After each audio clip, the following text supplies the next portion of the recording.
Welcome to Kobe, one of the most vibrant places in Japan where the ancient Asia meets the super classic European.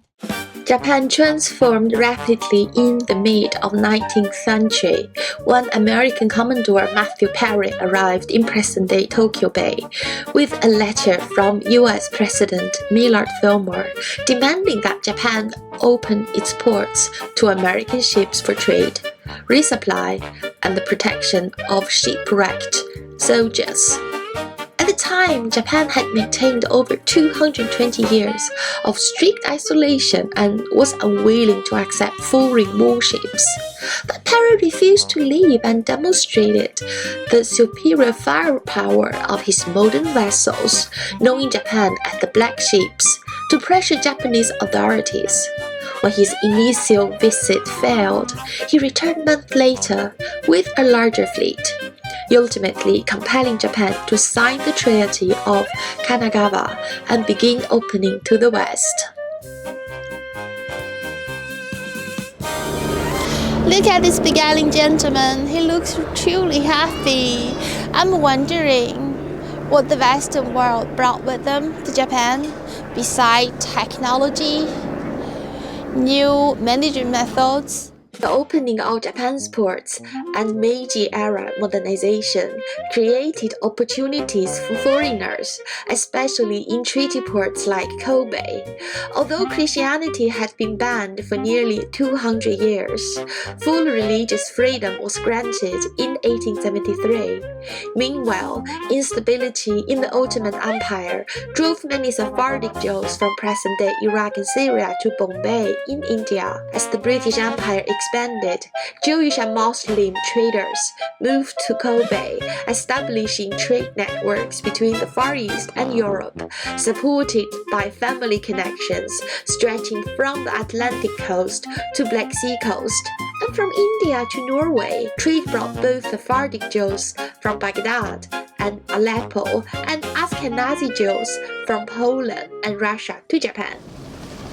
All three Ahmadiyyan congregations are well represented here.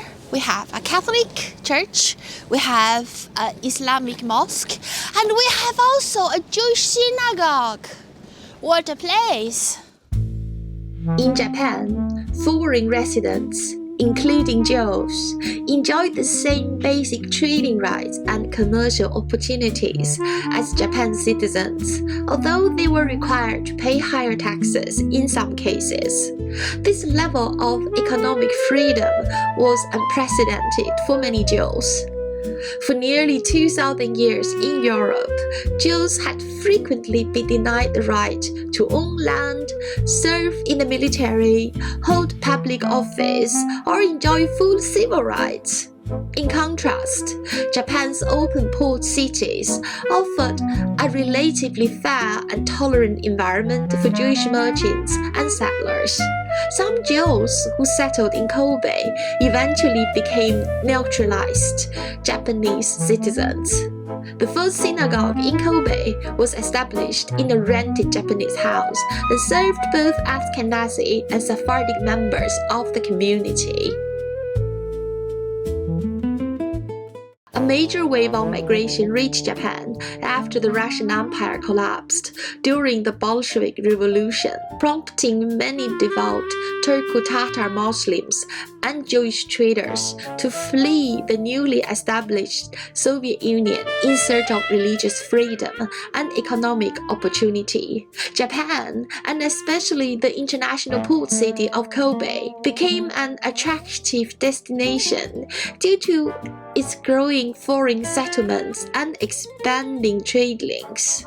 At the same time, Muslim merchants from British India also moved to Kobe to take advantage of its role as a modern, Western-oriented trading hub and to expand their family business. These communities built lasting institutions, including the Kobe Mosque, which opened in 1935 as Japan's first mosque and still stands as a symbol of early multicultural life in Japan.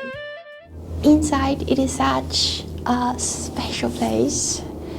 The entire decoration looks like as if it is a scene taken out from Aladdin, and I feel honestly extremely honored to be able to enjoy this beautiful edifice. For the era of suicide bombing and social media-driven radicalization, Muslims and Jews living in secular countries often maintained amicable relationships. In Kobe, when thousands of Lithuanian and Polish Jews arrived with transit visa issued through the efforts of Sekihara, Muslims and Jews cooperated in commerce, drawing and overlapping family-based trade networks across Asia, the Middle East, and Europe. Their relationship was generally respectful and mutually supportive, shaped by their shared status as minorities and common economic interest in an international port city. Many local Muslim families also assisted destitute Jewish refugees by offering temporary shelter and support. Japan allied with Germany and Italy during World War II, and the presence of German soldiers in Kobe made many Jews uneasy. Fearing persecution, Rabbi Sassoon ordered the synagogue's visible Hebrew lettering to be hidden, but Japanese police reassured him that Jews were safe in Imperial Japan. Unlike the Germans, Japanese officials generally viewed Jews more favorably, influenced in part by Jacob Schiff, whose support during the Russo-Japanese War highlighted the strength of Jewish global networks, and also valued the scientific and global expertise of Jewish refugees from Germany. In Kobe, these refugees received help from local residents and organizations. Members of Nakada's Holy Church prayed for them, while American relief groups provided funds for food and housing.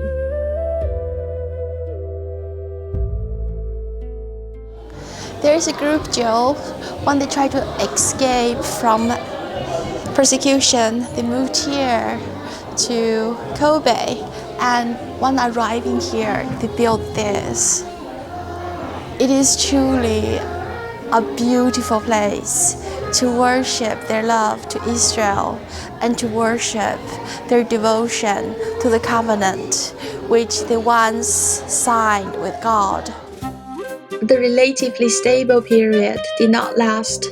After the attack of Pearl Harbor, Japan tightened its control over foreign residents and decided that Jews who had not lived in Kobe before the war would be deported to Japanese-occupied Shanghai, where a ghetto for stateless refugees had been established by the Japanese authorities. As the war intensified and American air raids increased, the remaining Jewish residents in Kobe were forced to evacuate to safer inland areas such as Arima near Mount Rocco. During this period, the old Sephardic synagogue in Kobe was destroyed in bombing raids, bringing an end to a small but important place for worship that had served as a spiritual and communal refuge for Sephardic Jewish refugees.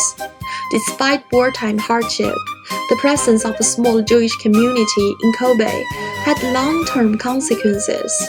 After Japan's surrender in 1945 and the beginning of the U.S. occupation, Kobe's international merchants network quickly reactivated. Japanese-speaking Jewish traders, many of whom had experience in regional and global commerce, played a notable role in facilitating supply chains for the American occupation forces. They acted as intermediaries between Japanese companies and the U.S. military, helping secure food, textiles, and other essential goods during the early post-war Reconstruction period. Yes, I'm a happy cat. I like to listen to her music. It's always nice with flute. Oh, it's always so nice with the flute. I am just a happy Japanese cat. Many Jewish merchants who remained in Japan after World War II became highly successful, especially in real estate, as low post-war property prices and strong reconstruction demand for land and housing created major opportunities. Access to capital through family and community networks in Europe and United States further strengthened their ability to invest during Japan's rapid recovery. Others built careers in import and export, using international contacts and language skills to help restore Japan's trade link with the rest of the world in the early post-war years. Kobe in particular continued to serve as a key center of international commerce, where these merchants often act as intermediaries between Japanese business and foreign market during Japan's reintegration into the global economy. Jewish communities have long demonstrated an ability to adapt and survive as minorities in a wide range of societies, often under restrictive laws and hostile attitudes towards their religion, and typically without access to support from the state. As a second-generation immigrant to Sweden, I feel there is much to learn from their resilience and ability to maintain cultural identity and continuity in difficult circumstances.